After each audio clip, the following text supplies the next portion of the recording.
Well, hello there, ladies and gentlemen, and welcome back to EU4. Today, we are going to be taking a look at some new content added in the recent 1.24 Japan update. Now, prior to 1.24, the Philippines were a desolate wasteland of uncolonized provinces, each containing somewhere between 4,000 and 6,000 very angry natives. Now, there are a total of 7 new nations available to play from the 1444 start date, as well as Sulu being on the map from the beginning. Previously, Sulu would only spawn through an event sometime around 1500. Out of these 7 new nations, there is one in particular that you should pay attention to. That is the nation of Madyas. Madyas is a 2-province minor situated right in the center of the Philippines, so you're at the heart of the action. They're mostly surrounded by uncolonized provinces except for Cebu. Remember this, as it will be important later. Madyas has a very potent combination of both government type and national ideas that propel it into being a regional power fairly quickly if you play your cards right.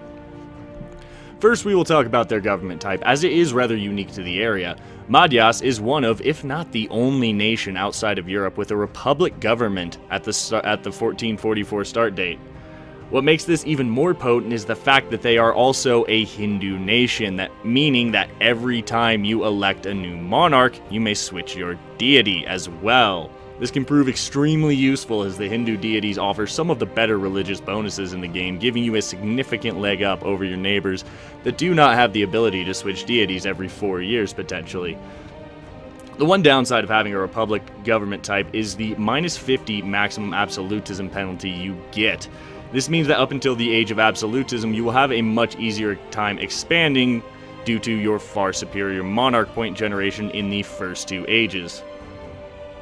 Next, let's talk about the national ideas of Madyas, as they are unique and quite powerful for the region you start in. The most notable of these are a 10% idea cost reduction, followed by 15% morale of navies. This is one of the largest naval morale boosts available, making your navy that much stronger. The Madyas national ideas also include a full set of pips for your admirals. With your national ideas, you can declare trade wars aplenty and use your superior navy to basically farm ducats off of nations around you who cannot challenge your naval dominance. When you combine these 2 factors, government and national ideas, you have yourself a nation with the potential to become a regional powerhouse very quickly, as well as a leading world power due to your navy. Alright, let's talk about your opening move as Madyas, as the early expansion can be a little tricky due to alliance tendencies in the region. Remember the nation of Cebu we talked about earlier? They are your first priority target, as the province of Cebu itself contains a new center of trade that was added to the region. Conquering this will give you a significant economic boost that is much needed during the early game. However, Cebu usually allies Tondo, the largest nation in the region to begin with. To get around this, you should ally Tondo yourself. If he rivals you, just reroll to start until he doesn't. Once you're allied to him, look at his rivals and then declare a war on one of them and call Tondo in on the promise of land. Land that of course you won't be giving him. I mean, it's rightfully your land, so why would you give it to him? Once he is in this war, go ahead and attack Cebu, as Tondo won't be able to answer the call to arms due to already being in a war with you.